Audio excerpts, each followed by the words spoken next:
Bonjour, je suis Anne-Catherine. Je suis actuellement en mission de management de transition dans une entreprise pharmaceutique du groupe Fareva.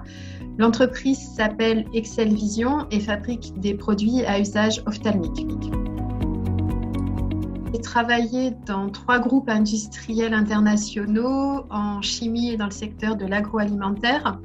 Je fais de la supply chain depuis plus de 20 ans. J'ai travaillé sur des postes ou sur des postes de gestion de projet. Et après ces 20 ans, la supply chain étant un domaine qui me passionne toujours autant, j'avais quand même envie de nouveaux challenges et c'est pour ça que je me suis orientée vers le management de transition de façon à avoir la possibilité de travailler dans de nouveaux environnements, dans de nouveaux secteurs, sur des missions plus courtes qui me permettent de devoir m'intégrer très rapidement dans ces nouveaux environnements, les comprendre rapidement et y apporter des améliorations aussi de façon assez rapide. Fiji Network m'accompagne pour ma première mission de transition. J'y ai trouvé un partenariat tout à fait bienveillant et un accompagnement très utile pour préparer ma vie pour la démarrer avec un suivi qui se fait régulièrement et qui m'apporte de nombreux conseils très utiles. Je dirais l'audace, ne pas se mettre de barrières, oser. Je pense qu'on peut tout demander, tout tenter, aller vers toutes les expériences avec quand même pour moi une volonté de sécurité et donc toujours avoir des plans de backup si jamais le plan osé ne fonctionne pas, pouvoir avoir un plan backup qui soit tout à fait acceptable aussi. Donc l'audace, c'est quelque chose qui est important et me gouverne. La place des femmes dans le monde professionnel, c'est la même que celle des hommes. Chacun y apporte son histoire, son expérience, sa sensibilité. C'est aussi ça qui fait la richesse des échanges.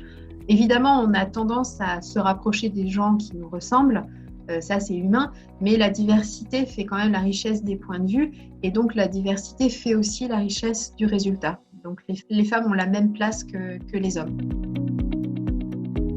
Avant tout, les femmes doivent oublier elles-mêmes qu'elles sont des femmes et juste être elles en tant que personne. Une femme doit s'absenter de son travail parce qu'elle a un enfant malade ou parce qu'elle a envie de prendre un congé parental. C'est tout à fait son droit. Elle doit se sentir légitime dans cette demande. Elle doit avoir aucune culpabilité par rapport à ça. Elle doit oser demander une augmentation, un changement de poste. Il faut vraiment se poser la question de ce qu'on veut réellement, quels sont nos objectifs pour qu'on puisse être épanoui. Évidemment, il faut que ces objectifs soient cohérents et à partir de ce moment-là, avancer, saisir les opportunités et se construire son propre parcours.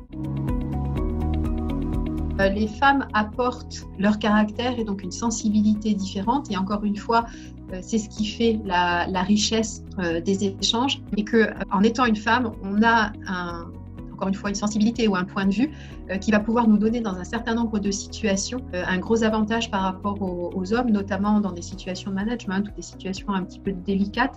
Je pense qu'une femme va être beaucoup plus à même de gérer ce type de situation parce qu'elle aura une sensibilité, peut-être une finesse dans le rapport humain qui sera probablement plus vrai qu'un homme.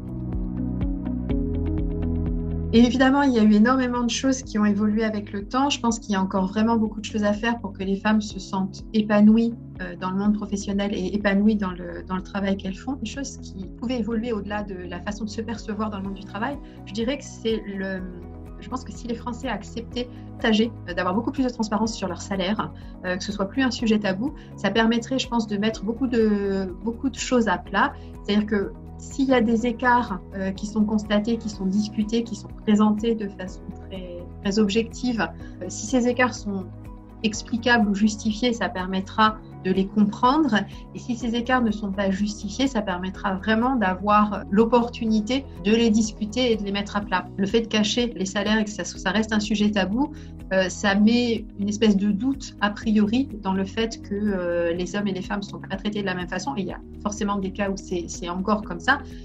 Mais du coup, ces cas-là sont beaucoup plus visibles. Un vrai progrès si on acceptait de partager nos salaires et de comparer pour être sûr que ce qui est comparé peut être comparé. J'ai toujours eu la chance d'être passionnée par ce que je faisais au niveau professionnel, même si évidemment parfois j'aimais être plus disponible pour ma famille. Ça n'a jamais été un poids et je me suis toujours octroyé le droit à la déconnexion, que ce soit le soir ou le week-end. Ça a toujours été pour moi un point incontournable. Alors je l'ai fait sans en sans l'annoncer comme un principe inéluctable. Par exemple, j'ai toujours dit aux équipes que je pilotais que s'il y avait vraiment une urgence, elles n'hésitent pas à me joindre pendant mes vacances et elles avaient mon numéro de téléphone. Et mon téléphone restait ouvert si besoin. Et en fait, de toute ma carrière, ça n'est jamais arrivé. Jamais il y a eu d'abus ni même de grosses demandes à ces moments-là. Je m'astreins à ne pas envoyer de mail le week-end, à ne pas passer de coup de fil le week-end. Donc ce droit à la déconnexion, on va dire, que je me donne à moi, évidemment, il est pour les autres aussi. Et je pense que, moi, c'est vraiment, je pense qu'une entreprise qui n'accepte pas ça, en tout cas de mon point de vue, je me poserai des questions et je pense que c'est une entreprise dans laquelle je ne pourrais pas rester. Donc voilà, pour moi, je pense qu'à partir du moment où on pose ses limites, qu'on les explique, elles doivent pouvoir être acceptées. La citation que je donnerais, c'était celle de Mark Twain, qui dit « Ils ne savaient pas que c'était impossible, alors ils l'ont fait ». C'est une citation que j'aime bien à la fois sur le fond et sur la forme. Je la trouve joliment formulée, mais c'est aussi pour se dire que, en fait, à partir du moment où on se limite, on va pouvoir aller beaucoup plus loin, on va pouvoir oser, ça revient à ce que j'ai évoqué précédemment sur l'audace. Avec un point de vue qui ne se met pas de limite, on va pouvoir aller beaucoup plus loin. Donc voilà, il faut éviter les barrières et se dire on peut y aller, on peut le faire et voir où ça nous mène avec la sécurité, encore une fois, de backup, de plan de backup si besoin.